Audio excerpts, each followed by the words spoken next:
And see if we have any more follow-up questions about this section. I see Director Leonard. So this is a little bit different. I looked over this. Been looking at this for the last couple of days, and we most definitely need a strategic plan, and it's all well and good. But what's been just sort of hanging over me is when we talk about the underpinning, which is our financial status. This just weighs heavily on my thinking. I have to be very honest. So I guess my first question is, or my assumption is that I know that the administrative leadership must be talking about the possible repercussions of the minute offer given to MPS through the state, and how is that going to possibly directly and negatively impact anything we try to do here? I think that has to be dealt with. We have to have that out in front for everybody to know and understand that. Administration. Madam Chair, members of the committee, yes, Director Leonard, the funding from the state will directly affect us. When we looked at the numbers, they are not measuring up to where they need to be. However, this work will move forward with the staff that we have in place. Yes, we're going to have to do some things differently, but we're prepared to do that. We're looking at how we can cut costs in various areas and what we can do to wrap support around schools and students. So to answer that question, yes, cost is a factor. The money did not come the way we intended from the state, but we are going to do what we need to do for our children. Thank you. Any follow-up? All right.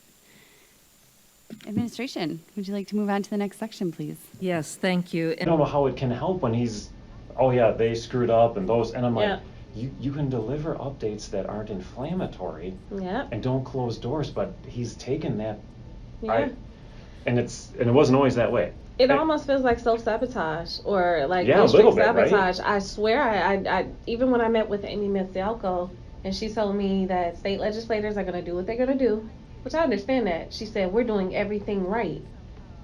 I think there's some perfect. debate on we're doing like, everything right. Whoa. And then she said perfect. And I was just like, whoa. Oh, no, that to me shows a little bit of lack of self-awareness. A lot of self-awareness. I don't tell anybody I do things perfectly. God, I no. try, but I've been humbled in so many ways. I find myself on the board. I apologize. Like, bear with me. I remember one time I felt so strongly about Director Gokul Gandhi because she was like, I'm not going to apologize for anything I didn't do. And I'm just like, yeah, but I'm a representative of the board.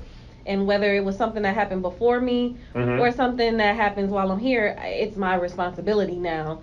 And I was just like, I find myself apologizing a lot and kind of watching my words, but I get so angry in that space too. But yeah, more recently, and if you could hear the remarks on our side, it's just like, it's just like, I do think that state legislators there's some who don't want to see MPS win, and I mean that's nothing new. Yeah, for sure. Yeah, they're gonna come in and they will not be open-minded on anything. Not but there's at all. gotta be a couple that. I believe there are. I believe there are individuals who genuinely want to see MPS Milwaukee students succeed. I believe that. Yep. I'm not saying all of them. Yeah, no, I don't think all of them. The problem is they feel like the only tools they have to help them now is to blow us up. But I do believe they actually have a good intention. I do. Some of them. I think the bottom line is people's definition of success is different. You ask a parent and it's like, success looks like my child reading. We don't question the comprehension. Or sometimes success looks like my child going to a school and feeling loved and being in a safe environment. It's so many definitions of success. That's a great point. I think state legislators, more the conservative ones, it's like, what's the return on my investment? What's how is this going to impact the labor market? And I don't want to hire children who can't read and write, whereas ours is maybe culturally relevant. Like, it's so many definitions of success. You're exactly right. You are exactly right. And I think that's that's part of the problem, but that's also an opportunity. It really is. Mm-hmm. I wish other folks would have the open-mindedness just to understand another individual's perspective. Yeah. I'm not even saying it's right. Yeah. Oh yeah. But until I can at least understand that there is nothing that I'm going to do that's going to be able to bridge. Yep. Right? Yep. We have to find. I don't know. We have to find whatever it is where we can meet in the middle, and maybe it's through our various definitions of success. Okay, you want a thriving or economic prosperity. This mother or these parents want their child safe and mentally well, and these educators want to be able to teach and see results and academic achieve. Like, it's so many aspects. Where can we meet in the middle? And you think the children, like, let's just try to do it all from our own, positions of power and whatnot. And yeah, but you find more often than not that we're working against each other. Yeah, and that's pointing the finger. Everybody's pointing the finger. It's you. I know. Yeah. Oh, that's so frustrating. Mm-hmm. Do me one favor, if you would. Mm-hmm. On your notepad. Yep. So go ahead and write down 32.5 million. Mm-hmm. We're actually going to start a running total. Okay. 32.5 million. Yeah, that's the fund balance. Yep, this was the money that was not spent. Yep. At the end of fiscal year 21. Not spent. And so by it not being spent, it went into 21. Yeah. Okay. Okay. What I'm going to show you now is another sum of dollars that was not spent at the end of 21. Oh, wow. On top of the Oh. 32 and a half. Yep. Okay. I put too much space in between. Oh. Damn. Okay. All right. So, and again, I don't know how you or anyone else in the world who hasn't had the opportunity to investigate this stuff over all the years to find this. But if you take a look here, here is our 2021 actual. Okay. And what the administration notes is that in the construction fund, I've heard about this construction fund. yes, what they're noting here is that this fund out of an other revenues bucket got an additional $32.5 million. Now, one, it's like, well, that's an interesting number because, that. The exact same. Well, yes. Now, that might actually even be a typo in that book, to be honest with you. But here is the. Now, here's the other thing. I know you actually have some experience in private. You produce a budget document, and then you produce an annual financial report. Yep. The challenge between the two is that they're both done on different accounting bases. This is one that's just on a regular budget. This is done on an accrual basis. This is also referred to as a cash basis. This is done on an accrual basis, and sometimes it doesn't allow you to see, like, hey, why doesn't this dollar that's called this, why doesn't that match what's here, right, dollar for dollar, like you expect it to? And that's a challenge for anyone who, even accountants, I think, struggle with this. Okay. The reason I say it, though, is because the most complete picture anyone can get of an organization's financial health is the sum of both documents. Yeah. As challenging as they are to navigate by themselves, this is 900 pages. This is close to 100 pages, 140. Okay. And this is the driest material you will ever read in your life. This is produced by accountants for accountants. Oh, yeah. Yep. But this is, I think, the role of this office to decipher this and make it into meaningful for you and ideally the public. That's my vision of this office. So what I'm going to show you here is something that, again, unless you know to look for it, based on what appears here. Other revenue. Okay. So this is from, and now they changed the name. This is now the Annual Comprehensive Financial Report. It used to be referred to as the CAFR. Okay. Evidently, and I wasn't even unaware of this, it is a pejorative, and it's a slang against an ethnic minority in South Africa. So Oh, if wow. you call someone a kafir, that's a Oh, wow. racial slur direct. Now, so globally, people say, well, we can't. So they changed. Everywhere else you look, up until this year, it'll always be called the Comprehensive Annual Financial Report. Okay. But they've now changed it to be the Annual Annual Comprehensive Financial Report. okay. That's just a little background, a little trivia. So when you. Okay. But what we see on this page here is that the following balances of June 30th represent transfers in or out of balances among all funds. So this is fund transferred to. So what you can see is that something was transferred into the construction fund. Mm-hmm. It was transferred from the general fund. General fund is the same as the school operations fund. Okay. They're interchangeable. Okay. Like everything, the annual comprehensive financial report calls it general, the budget book calls it school operations. Okay. $30 million. Now, the only way you can take $30 million out of the school operations fund and put it into construction is if the board, when you approved the budget, said, hey, you know what? Take $30 million out of here and put it in, but that was not what was in that budget. Nope. Or you have $30 million left over, unspent, at the end of the year, that's available to be moved into your construction fund. And that's what happened. So now again we have the board budget. Yeah. Right? People describe this as the moral document. Yep. Right? The Bible of school finance. So I now have over $60 million that I told the public was going to be spent on mental health, music, AMP, all the things, right? Mm-hmm. And there was $60 million, and that's just the total thus far, that was not spent on any of the things the board said I want these things spent on. And the $32.5 million of it is going to be levied on the taxpayers next year.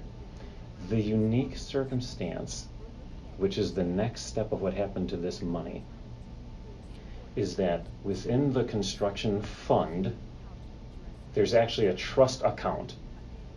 It's a construction trust account that the state created several years ago to help districts sort of like, hey, if you have some long-term capital projects that you see on the horizon, I'll let you start setting money aside in a way that won't penalize you from the state. Because remember how I said, hey, if you don't spend the money, that hurts you because the state says you didn't spend it.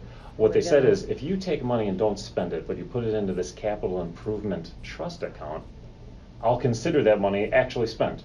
Okay. And there you'll be held harmless. Yep.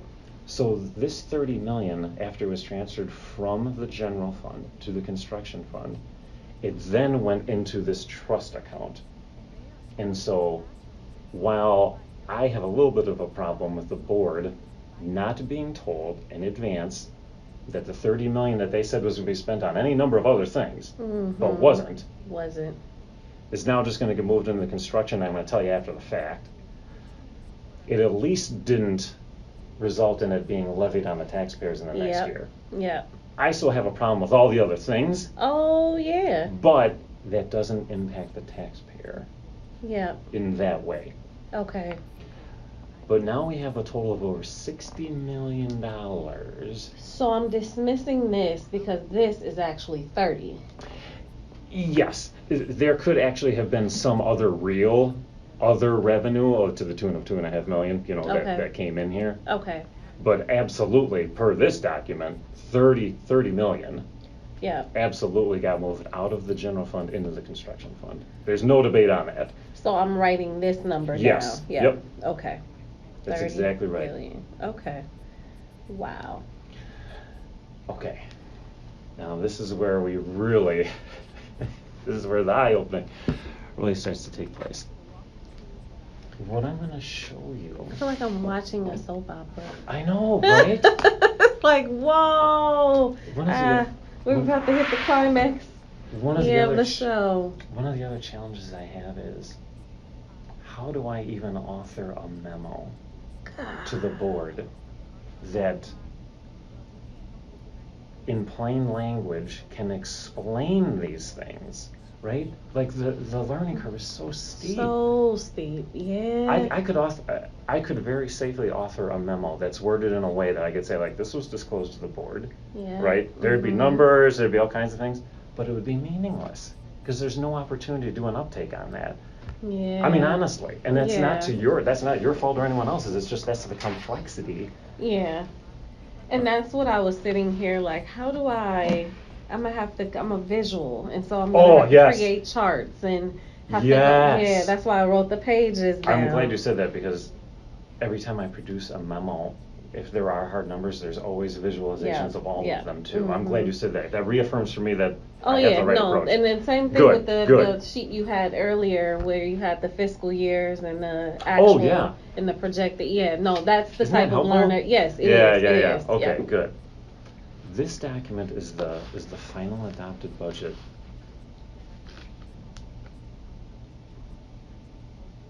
And this is the one that would have ended the last fiscal year. Mm-hmm. And this amount approximates what was, because generally we always are kind of setting aside the same amount. It was just I had it at my disposal, so I'm going to cite it here. Mm-hmm. Annually, we set aside about $50 million into our OPEB trust fund. And OPEB. yeah, the Okay, OPEB, that's the other post-employment benefits. Other post-employment Yep. benefits. And it's funny because it's like, well, what does other mean? As it relates to post-employment benefits, they really, you either have pension Mm-hmm. Mm-hmm. or you have everything else, and that's kind of Okay. the other. Okay. Okay. What that really represents is many years ago, Mm-hmm. we had a retiree health benefit. Okay. It was closed as a plan in 2003 under Act 10. under Act 10. Yeah. Yeah. So there are no new employees that were hired after that have this retiree health benefit. Mm-hmm. If you did qualify and you had and you met the criteria that would allow you to be eligible at the end of your career here, a certain number of years, Yeah. and a certain amount of a sick balance that you had to accrue, Okay. then the board would essentially pay you a stipend towards your health premiums to remain on the district's health plan in your retirement. Okay. And that's what that other post-employment benefit, that's essentially what that is. It's the Okay. retiree health plan. Okay. It's Okay. closed, Okay. but there's still nearly $1 billion of actuarial exposure on it. Like that's because healthcare costs have inflated so much. That's not, oh my goodness. But that's what that OPEB means. Okay. And so we fund that actuarial obligation annually to the tune of about $50 million. Sometimes it's a little Okay. higher, sometimes it's a little bit lower. Now, this is the part too where, again, an individual has to be savvy enough to examine all the documents, all the financial documents, to make heads or tails of what is actually happening. So, what I'm going to show here is what the budgeted contribution was supposed to be, and now here you're going to see what the actual contribution was. So annually in the annual comprehensive financial report, Mm-hmm. the accountants detail for us, and this is audited, our auditors also then validate this. Here's the activity that happened in the OPEB trust fund, essentially. And now there's a lot of numbers here, but the one that is most critical is the contributions that the district made. And if you see that line, and you see the plan position for the year, we did not contribute $50 million. We contributed 104, if you round, $104 million. Whoa. Now, the only way you could have contributed an extra $50 million is if you didn't spend another $50 million. Somewhere else. Exactly. So now you're going to write down a third line. Okay. And we'll just do the rough numbers here because, again, this is an accrual basis and this is a cash basis. But essentially, in addition to the 32 here and the 30 here, there was another $50 million that was not spent out of the budget that you approved all that grand total going to any number of things, right?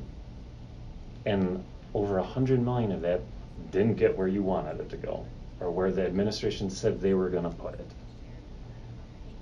Now, remember we talked about, hey, when a charter school has a 10% budget deviation, they have to tell us why it occurred, what their corrective plan is, what they're gonna do with all of it. $100 million is just about 10% of $1 billion budget. So what is the accountability on the administration to, again, let you know? And now I'm gonna, this is not intentionally, I'm not intentionally making this personal. No. But I know you're gonna get here, so I'll just go and have the conversation. Oh yeah, yep, I saw it when I came in. So in October of 21, right? We don't have the money to do any of this. Air conditioners, 19 million if we're gonna do window-based, 40-some million if we're gonna retrofit all the buildings, right? Yep. And nobody said anything to you about $100 million that was just sitting around unspent, right? I don't remember them ever saying it. No. In fact, they didn't really say much of anything. Yeah, it was the board. which is true to form of most of those conversations between you and I. Yeah. Oh yeah. Interesting. And so when we talk about budget to actual, the board's opportunity to understand how far apart these things are, and they are worlds apart by my estimation, there is ample room for improvement here. And there are real policy considerations about how and when conversations about these things should be taking place. That's the, I know that's a lot of material. I know it's very heavy. I feel like I just had a crash course. Little bit. Right. No. This is mind blowing. I know. No, that's good. I'm with the shits. All right, I like it. No, this is good stuff. It's good, and it's, yep, if I go to my bottom line, that's why I don't want the superintendent here anymore. And then it's like, moving forward, again, what measures need to be put into place? I don't even always feel comfortable about, like, with regards to policies a lot. Oh, sure. It's like the follow through, the implementation, but there has to be a policy or policies. And then we have to go back to what's been done as we proceed with an evaluation. Absolutely. And I'm not just talking an evaluation. I know that's the board's responsibility to do an evaluation of the superintendent. But I'm thinking Martha. I'm thinking like this is the administrative cabinet. Yeah, and I mean they're all appointed by posting. That's my problem. Yeah. And not my problem. That's the problem. And my wheels are going right now. I know. I could tell immediately when you asked that first question. I was like, okay, you see the big picture, because some people, they just see the dollars, but you're seeing the big picture. I might be oversharing, but no, you're not. And I'm even thinking about like your office, the tracking. Like, can we create monthly or monthly meetings where we're tracking the dollars? Where is it going? Yes. How does it align to our goals and metrics and student like projected outcome, like all of that? How does this, is this a good use of our funds? Is it money well spent in this area, or do we, like, this is all, and those are the opportunities. Yes. Which excites me. Yeah, okay, no, that's good too, because that actually is part of the vision that I have for the office is, you know how the city, they actually have an open data portal. Yep. Oh yeah. And there might be unflattering data that's there, but it's there. Transparent. The vision I have of the office is to produce a like platform. That will be amazing.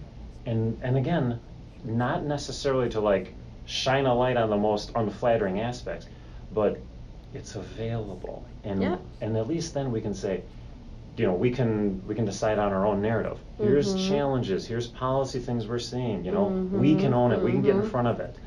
Be transparent, but but deliver the message the right way, right? Yep. Because here's the thing now too, and this kills me. Every time I hear, not you, basically the board president is who I'm talking about now, throw all the state legislators under the bus because we don't have enough money. Yep. And I have 10% of $1 billion budget that I didn't know what to do with at the end of a fiscal year. Talk about, I mean, I don't want to say gross mismanagement is the term here, but holy crap. If we got a grant for $100 million, and at the end of it we're like, sorry, we didn't spend anything with it, how absurd would that look, right? And it hurts our chances for going up to reapply. Yes! Yeah, so that's this. That's this. That's this. That's this. Like, this makes us the laughing joke, because it's like, oh, I know. You have the money. You had the money. Oh, yeah. You continue to get the money, and you're still not producing. Oh, right. Here's the other thing, too. When we talk about opportunity loss, because there's a cost associated with that, I had $100 million. Yeah. I could have spent on tutoring. I mean, $100 million is a windfall that, you know. Oh, yeah. Tutoring. I mean, teacher salaries. Anything. Yeah. I mean, that is a ton of money. And again, it was as silent, right? A repurposing of that unspent money as you could possibly produce. This conversation never took place with anyone outside of this room. Wow. Never. It never took place. This is eye-opening. I think about like the last budget season, and I knew what I was doing. I knew it wasn't gonna pass. I had fun doing it, but it was just like, oh, increase the base salaries for permit teachers to 50,000, and then the breakdown of the numbers, and then it was just like, and then increase this category's salaries by $5,000. Yeah, and it was just like I knew what I was doing. And I really just wanted them to say, well, we don't have it. I had a sense. I did. I had a feeling there was an additional play, right? Oh, yeah. That was moving on there, yeah. And even when I asked the questions like, how did the administration come up with the figure, I think it was $100,000 to allocate to bonuses. And I'm like, the breakdown.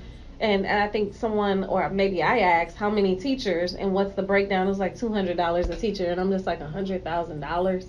I was like, but we're losing teachers? Like, the whole nation is in a crisis when it comes to educators. And we're playing, and we're talking about compensation salary or studies that's going to take us out, at least 2 years? And I was just like, yeah, make it make sense. So I was playing games. I knew nothing was really going to pass. I go into everything now with the understanding that just be prepared for nothing to pass. And so it's just like, that's how I deal with my mental health, because it is frustrating. But then but then to see this. And we're not getting enough money, and the state cut and in previous years, perhaps, yes. Oh, indeed. That was a real thing. Oh, that was a real thing. It didn't even know perhaps. That was real. In this day and age, we have it, we're not doing anything with it, nor are we being transparent about what we're doing or the lack thereof. Right. We're just not. Like, we're throwing rocks and hiding our hands and blaming others for our mishaps. I know. Yes. And I understand that the climate of at least the elected leadership and the president of the board is like, well, just wipe it under the rug. I mean, I have just decided not to even have this conversation with him because I know where it's going to go. I would not and advise I say that in you confidence. to. No, and I would not advise you to. I mean, you have more knowledge, more expertise, more sense than I do. You'd be basically hanging yourself. I feel like because that's he where would the space go back. And I know of that. I know of that very much so. He does it in both offices. And I have issues with him for numerous reasons. And I want to like him. Right. And I believe he leads on fear. But he also, it's not truthful. And it's not, you're going after the wrong. Yeah. Yeah, so no, I wouldn't advise that. I would not advise that. I don't know what your relationship is with Gokul Gandhi, but I would tread, because they talk a lot. They're grooming her. But I also think she's one that has light bulb moments, and that is just, I think she's going to reach a point, and maybe it's when he's off the board. Yeah, because I've been, as we talked about, like, hey man, what is an approach? I have looked at a long game vision, whereby it's what table setting can be done currently, so that I can then really make some quick steps, right, in a transitional period post this leadership. You see what I'm saying? Yeah. Oh yeah. And I hate to speak so Machiavellian. No, I get it. This is not me by nature. No, I get it. You're speaking my language, and so in order to move the work, these are I'm either going to show up and I have to play chess, right? Yep. Or nothing's going to happen. Yep. You cannot be caught playing checkers on the chessboard. Right. Yeah. Right. Yeah. But no, I think strategy is important. I think, my frustration, because I do believe that, I definitely believe that Herndon, she's a numbers person. Yeah. She may not, and she may call it out on the floor, but she'll also speak with the district's best interest in mind, like in private. But she's one of the individuals who would run with this. I also think like O'Halloran, she has her moments where she's just no nonsense. Yeah, well, that's true. That is true. I've seen that. I think Garcia, just like me, if we hadn't had the one-on-one and this was presented, me and Garcia would kind of be in the same boat, like, whoa, what? Oh, yeah. So, Okay, yes. And I think Leonard, when things are presented, I think he has those moments, the light bulb. Like, Leonard is no nonsense too. One of the things that was shared with me by both of them, Leonard in his own way directly through a one-on-one conversation, and Garcia through a mutual friend, is that a lot of things that I ask, or things that I do, they want to support. They want to even clean it up and help me out on the floor, but they don't want done to them what is being done to me or what could be done to me. Well, that's a